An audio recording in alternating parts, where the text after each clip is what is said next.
ಬಳ್ಳಾರಿಯಲ್ಲಿ ನಡೆದ ಹಿಂಸಾಚಾರದ ಹಿನ್ನೆಲೆ ಕರ್ತವ್ಯ ಲೋಪದ ಆರೋಪದ ಮೇಲೆ ಅಮಾನತುಗೊಂಡಿದ್ದ ಜಿಲ್ಲಾ ಪೊಲೀಸ್ ವರಿಷ್ಠಾಧಿಕಾರಿ ಪವನ್ ನೆಜ್ಜೂರ್ ಅವರು ಆತ್ಮಹತ್ಯೆಗೆ ಯತ್ನಿಸಿದ್ದಾರೆ ಎನ್ನಲಾಗಿದೆ. ಆದ್ರೆ ಈ ಘಟನೆ ಸತ್ಯಕ್ಕೆ ದೂರವಾಗಿದ್ದು ಅವರು ತಮ್ಮ ಫಾರ್ಮ್ ಹೌಸ್ ನಲ್ಲೇ ಇದ್ದಾರೆ ಅನ್ನುವ ಮಾತುಗಳನ್ನ ಪವನ್ ನೆಜ್ಜೂರ್ ಅವರ ಸ್ನೇಹಿತ ಹೇಳ್ತಾ ಇದ್ದಾರೆ.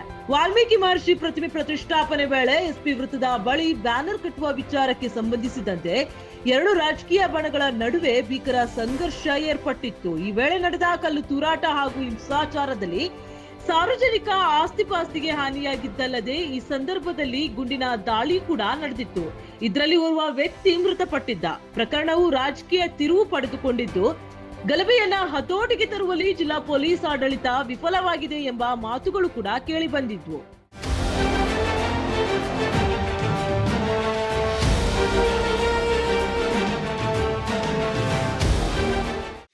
ಇನ್ನು ಈ ಕುರಿತು ಡಿಜಿ ಮತ್ತು ಐಜಿಪಿ ಅವರು ನೀಡಿದ ಪ್ರಾಥಮಿಕ ವರದಿಯನ್ನ ಆಧರಿಸಿ ರಾಜ್ಯ ಸರ್ಕಾರವು ಪವನ್ ನೆಜ್ಜೂರ್ ಅವರನ್ನ ಅಮಾನತುಗೊಳಿಸಿ ಆದೇಶ ಹೊರಡಿಸಿತ್ತು. ಮುಖ್ಯವಾಗಿ ಗಲಭೆಯ ಪರಿಸ್ಥಿತಿಯನ್ನ ಸಮರ್ಥವಾಗಿ ನಿಭಾಯಿಸುತ್ತಿರುವುದು ಮತ್ತು ಮೈದಾನದಲ್ಲಿನ ನೈಜ ಸ್ಥಿತಿಗತಿಯ ಬಗ್ಗೆ ಹಿರಿಯ ಅಧಿಕಾರಿಗಳಿಗೆ ತಪ್ಪು ಮಾಹಿತಿ ನೀಡಿದ ಗಂಭೀರ ಆರೋಪಗಳನ್ನ ಇವರ ಮೇಲೆ ಹೊರಿಸಲಾಗಿತ್ತು.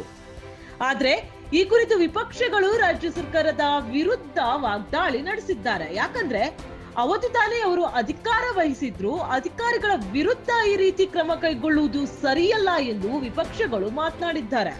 ಇನ್ನು ಈ ಗಲಭೆಯ ಸಂದರ್ಭ ಕಾನೂನು ಸುವ್ಯವಸ್ಥೆ ಹದಗೆಟ್ಟಿರುವುದಕ್ಕೆ ನೇರ ಹೊಣೆ ಗೃಹ ಸಚಿವರಾದ ಪರಮೇಶ್ವರ್ ಎಂಬ ದೂರುಗಳು ಕೂಡ ಕೇಳಿ ಬರ್ತಾ ಇದೆ.